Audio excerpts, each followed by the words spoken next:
I need to catch up with things.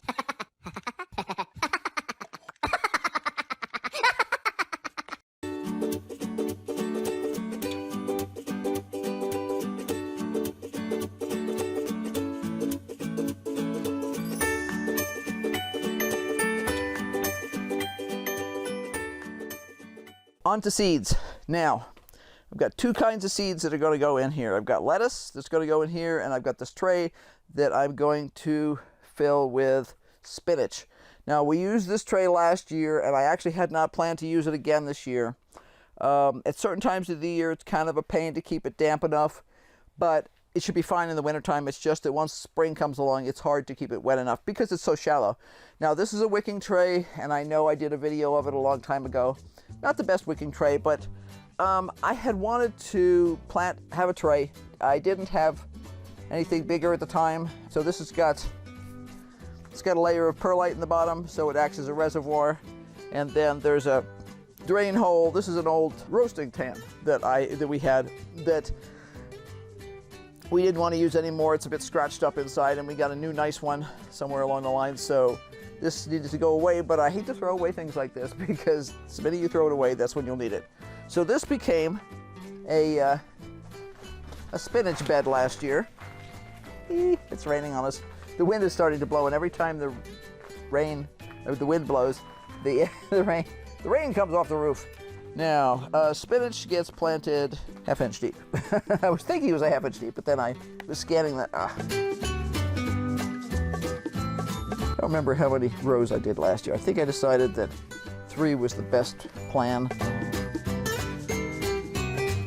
Okay, the spinach gets planted half-an inch deep in rows 12 to 8 inches apart. Right. Okay. Half-inch deep. Doesn't say how far apart.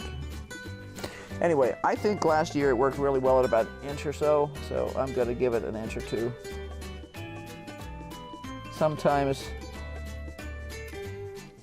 I prefer a little bit farther apart than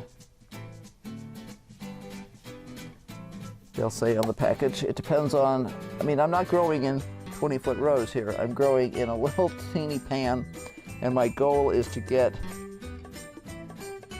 at least 1 salad a week.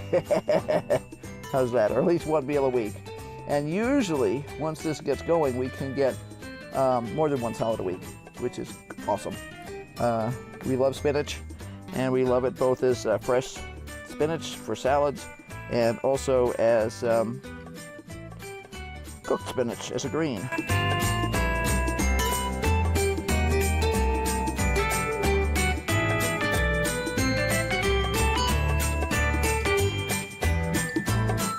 I'll water that, and we're good to go. And in case anyone is interested, that is Seaside F1 Hybrid Smooth Leaf Spinach. We like the F1 Hybrid Spinach. It does great for us here, and it is not a GMO. It is just a normally hybridized spinach. So, now this is my special container here. Okay, onward to the lettuce. Now this lettuce is particularly cool because it was given to us by Steve from Digwell Green Fingers, which is a UK YouTube channel. If you haven't checked him out yet, please do. He is awesome. He's funny. He gardens. He cooks. He's got all kinds of things going on. And some of the shows that he goes to for flowers and vegetables are really fun. You have to be really picky to do some of that sort of, here's the perfect tomato and here's the perfect potato. Something we don't see as commonly, certainly in this area. We have 2 different kinds of lettuce. Valmaine, which is a type of romaine, and Mazur, which is a leaf lettuce. And what I got a kick out of is I read the instructions on the back, as I am wont to do. Someone needs to check their metric to English conversion, because it says to sow them thinly 1 centimeter deep, which is fine. I know what a centimeter is, 2.54 centimeters per inch. So as a retired archaeologist, I used to have to work sometimes in metric. In one of these, it translates a centimeter as 1/4 of an inch, and I'm like, centimeter is not 1/4 of an inch, it's more than 1/4 of an inch. And in this one, it translates it as 1/2 inch, which is still not right, but closer. Anyway, I'm going to do 3/8 of an inch, which is probably a little bit closer to a centimeter. We're just going to pop a few of these guys in here. And it's interesting. I had not looked at the package to see how you have to open it. It must have a separate pack inside. Okay, it does. I can fix that. I have the technology.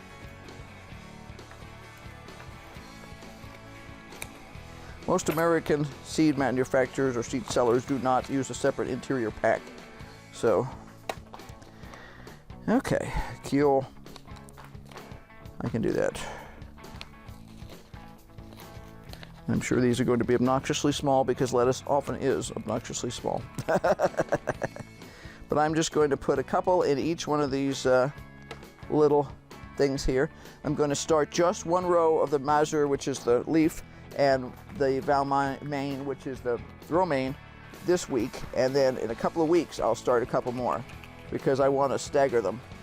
I don't know how well these will do here in terms of bolting or not bolting or whatever. Hey, you know, let's give it a shot. So, I wish it would stop raining on me.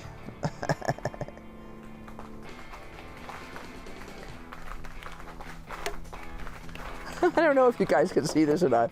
This is ridiculous. This is like being outside, except it's not raining outside. Oh dear. And I need 2 more, and then I'll be set. You can hide under the table if you want to, Jack. A lot of times when it starts to rain too much, he hides under the table. He also will hide under the table when it starts to blow too much because he doesn't like the wind. He associates wind with rain and thunder and bad things. So I understand. We do have a lot of that rain and thunder and bad things here when we get wind. So, okay, it's not perfect, but it's good enough. I have to get these guys back in here. It's always the challenge. Valmain, same thing. What's nice is if somehow those little tin foil things were to fall out of here, they actually have it printed on there what it is, so you wouldn't have to guess what variety it was, because that's always a gigantic pain in the, you guessed it. And although you can tell a lettuce from something else a lot of times, you may not be able to tell, well, you wouldn't be able to tell different varieties of lettuce, so. Oh, interesting. I always love seeing the difference. Now these are both lettuces, but the Valmain has a much larger seed than the mazur. I'm always intrigued by things like that. It's the geek in me. Or maybe that makes me a nerd, I don't know. Nerdy farm math, yep, that's it, nerd. All right, excellent. That went, these are actually a lot easier to handle because they're twice the size of the leaf lettuce. Haha, I got them all back in. Okay, excellent. So that's what I'm up to today. I'm going to go ahead and water these guys, give them a cover with some soil, things like that. But other than that, it's back to planting inside mostly now. I have my little, signs that say the varieties. I hope this inspires you guys to get out there and do something. I saw another YouTuber this morning starting stuff on the windowsill with little self-watering planters.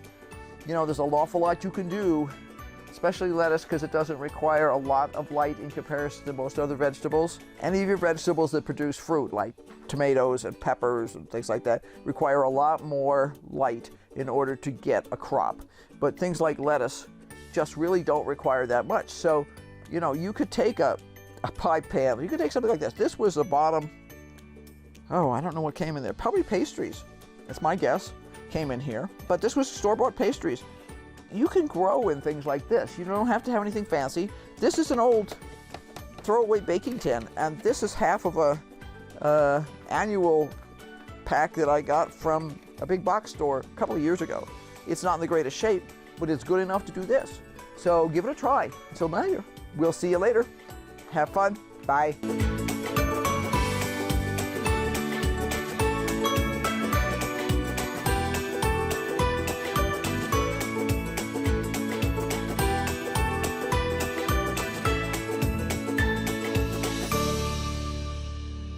And the battery's just about toast, so I'll change that.